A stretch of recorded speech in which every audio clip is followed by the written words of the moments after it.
اس کے لیے ریان بے حد قابل احترام تھا۔ اگر یہ بندہ کبھی مجھ سے میری جان بھی مانگے گا نا تو میں دینے سے دریغ نہیں کروں گی، کیونکہ اس نے میری عزت کی، میرا احترام کیا اور میرا اعتبار تب کیا جب کسی کو بھی مجھ پر اعتبار نہیں رہا تھا۔ اس نے میرے حرف حرف پر یقین کیا جیسے وہ مجھے سالوں سے جانتا ہو۔ وہ ریان کو دیکھتے ہوئے اپنے ہی خیالوں میں کھوئی ہوئی تھی جب ریان نے اس کے سامنے چٹکی بجائی۔ ابیر فوراً نظریں جھکا گئی۔ شرمندہ ہونے کی ضرورت نہیں ہے، ریان نے اس کی شرمندگی کم کرنی چاہیے۔ اچھا مجھے بتائیں یہاں آ کر آپ کو کیسا لگ رہا ہے؟ سب بہت اچھے ہیں، میں نے کبھی نہیں سوچا تھا کہ ایسے محبت کرنے والے لوگ بھی اس دنیا میں پائے جاتے ہیں، ابیر نے کہا۔ آپ کی زندگی بہت کٹھن رہی ہے نا، اس لیے آپ اپنے ارد گرد دیکھ نہیں پائیں، ورنہ محبت تو اب بھی باقی ہے اس دنیا میں، وہ کرسی پر بیٹھتا ہوا بولا۔ خیر مجھے آپ سے ایک شکوہ ہے، وہ بولی۔ کیسا شکوہ؟ ریان کچھ حیران ہوا۔ آپ نے مجھے پہلے کیوں نہیں بتایا کہ آپ میرے کزن ہیں؟ پورا راستہ میں ڈرتی رہی کہ پتہ نہیں بابا اور ان کے گھر والے میرے ساتھ کیسا سلوک کریں گے۔ اگر آپ مجھے بتا دیتے تو کم از کم میں خوفزدہ تو نہ ہوتی اور مجھے یہ تسلی تو رہتی کہ کوئی اور میرے ساتھ ہو نہ ہو، ریان تو ہے نا؟ وہ خفگی سے بولی، مگر اس لمحے ابیر کے لہجے میں ایک مان تھا، ایک یقین تھا کہ چاہے کچھ بھی ہو جاتا، اگر ریان اس کے ساتھ تھا تو کوئی اسے کچھ نہیں کہہ سکتا تھا۔ بہت معذرت جناب، بس میں آپ کو سرپرائز دینا چاہتا تھا، اس لیے نہیں بتایا تھا، ریان نے مسکرا کر کہا۔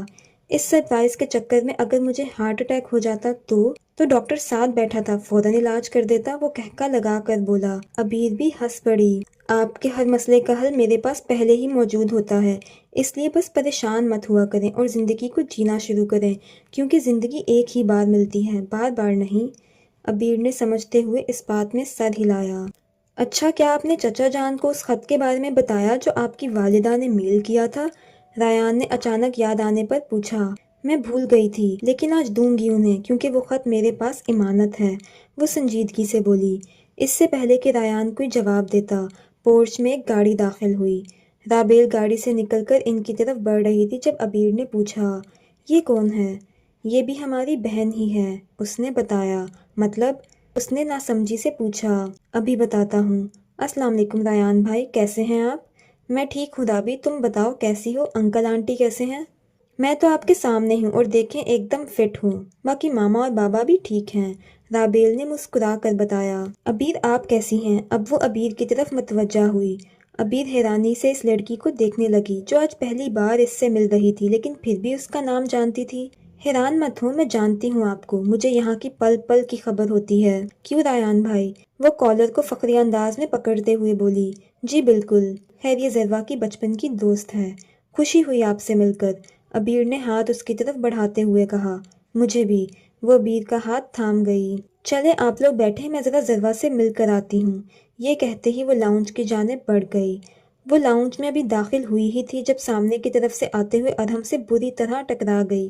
بیڑا غرق، انسان ہو یا پتھر، وہ سر مسلتے ہوئے بولی۔ محترمہ انسان ہی ہوں، البتہ آج آپ اپنی آنکھیں کس کو بیچائی ہیں؟ بس ہے ایک انسان، وہ مسکراتے ہوئے بولی اور آگے کی طرف بڑھ گئی۔ کیا مطلب؟ وہ اس کا ہاتھ پکڑ کر اسے اپنے سامنے کھڑا کرتا ہوا بولا۔ مطلب کہ کچھ نہیں، اور ہاتھ تو چھوڑو، میرا اتنا سختی سے پکڑا ہے، رابی عام سے انداز میں بولی۔ میں نے کچھ پوچھا ہے، پہلے اس کا صحیح سے جواب دو، وہ اسپاٹ لہجے میں بولا۔ رابی کو اس کا انداز اور اس کی سرد نگاہیں دیکھ کر گھبراہٹ ہونے لگی۔ ارے رابی تم آ گئی؟ ذروا کی آواز سنتے ہی ارہم نے جلدی سے اس کی کلائی چھوڑی جو کہ اب سرخ ہو چکی تھی اور بغیر رابیل کی طرف دیکھے لمبے لمبے ڈگ بھرتا پورچ کی طرف بڑھ گیا۔ کیا ہوا؟ ذروا نے قریب آ کر پوچھا۔ کچھ نہیں۔